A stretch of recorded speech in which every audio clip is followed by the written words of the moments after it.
Hello guys. तर आज आहे आपल्या व्हिडिओचा 20वा दिवस आहे. तुम्हाला 21 दिवसच फक्त माझ्या इंस्टा चॅनलला व्हिडिओ बघायला भेटणार आहे. 21 दिवसानंतर तुम्हाला माझ्या युट्यूब चॅनलला व्हिडिओ बघायला भेटणार आहे आणि सर्व खूप छान छान आणि भारी व्हिडिओ असणार आहे. हे तर आहेच भारी छान छान. हे तर मी जस्ट बेसिक हे केलेत, पण त्याच्यानंतर पण अजून खूप छान व्हिडिओ घेऊन येणार आहे आणि तुम्हाला त्यातून खूप बोलतात ना खूप छान वाटणार आहे. एवढे मी चांगले व्हिडिओ घेऊन येणार आहे. तर माझ्या युट्यूब चॅनलला सबस्क्राईब करून ठेवा. तर जाऊ द्या, तो झाला नंतरचा भाग. तर आज आहे आपल्या व्हिडिओचा 20वा दिवस, बरोबर.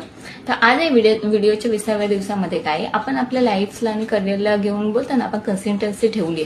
तर जेव्हा आपण 20, 21, 22 दिवसावर येतो ना, तर कधी कधी आपल्याला ना बोर वाटायला लागतं. म्हणजे असंच आपल्याला बोर वाटायला लागतं. आपण सारखं म्हणजे आज खूप बोलतात ना खूप पॉझिटिव्ह होऊन स्टडी केला, उद्या परत दुसरा होऊन मोटिवेट पॉझिटिव्ह होऊन स्टडी केला, पण आपण 24 तास किंवा 12 तास आपण सारखं पॉझिटिव्ह नाही राहू शकत. आपला मूड स्विंग ते हे होणारच आहे. पण अशा वेळेस काय करायचं, आता जेव्हा आपल्या लाईफमध्ये गोल्सला घेऊन आपली कन्सिस्टन्सी आहे ना, ती ठेवायचीच आहे, ती स्किप नाही करायची. पण ती कन्सिस्टन्सी ठेवण्यासाठी काय कधी कधी आपल्याला बोर पण होतं. मग तेव्हा काय करायचं, जेव्हा पण बोर होईल ना, मस्त 1.5-2 तास टाइमपास करा.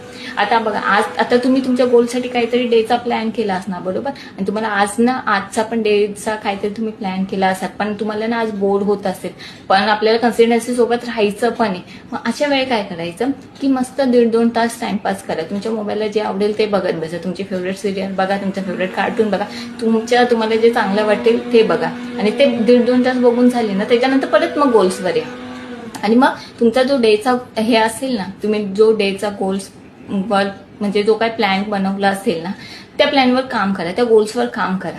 ह्याने काय होईल माहितीये तुमचं. आणि अगोदर मी 1.5-2 तासाच्या अगोदर का नाही सांगितलं डायरेक्ट गोल्सवर जावा, कारण तुम्ही तुमची मूड नाहीये, इच्छा नाही, तुम्ही डायरेक्ट गोल्सवर गेला ना तर काहीच होणार नाही. तुम्ही बोलता ना 100% तुम्ही देऊ शकणार नाही. पण तेच तुम्ही 1.5 या 2 तास टाइमपास केल्याच्या नंतर तुम्ही जे जाल ना गोल्सवर, तुम्ही 100% आहे. पण आता 1.5-2 तास टाइमपास केल्यानंतर सुद्धा जर आपलं मन बोलतं ना, आपलं मन नाही करत आहे, तरी पण जबरदस्ती आपल्याला त्या गोल्सवर जायचंय, पण त्यावेळेस तुम्ही इझिली जाऊ शकाल. तुम्ही तुमच्या गोल्सवर काम करायचं. जर 1.5-2 तास अगोदर जर तुम्ही डायरेक्ट गेला असता तर तुमचं काहीच झालं नसतं. पण तेच तुम्ही 1.5-2 तास टाइमपास केल्याच्या नंतर जेव्हा तुम्ही गोल्सवर जाणार ना, तेव्हा तुम्ही इझिली गोल्सवर जा. तुमची इच्छा असं आहे ना, आपल्याला गोल्सवर जायचं आहे, बोलतो ना आजच्या डेचा टास्क आहे ना, आपल्याला आजच कम्प्लीट करायचा. मग तो असा करायचा ना, तसा करायचा.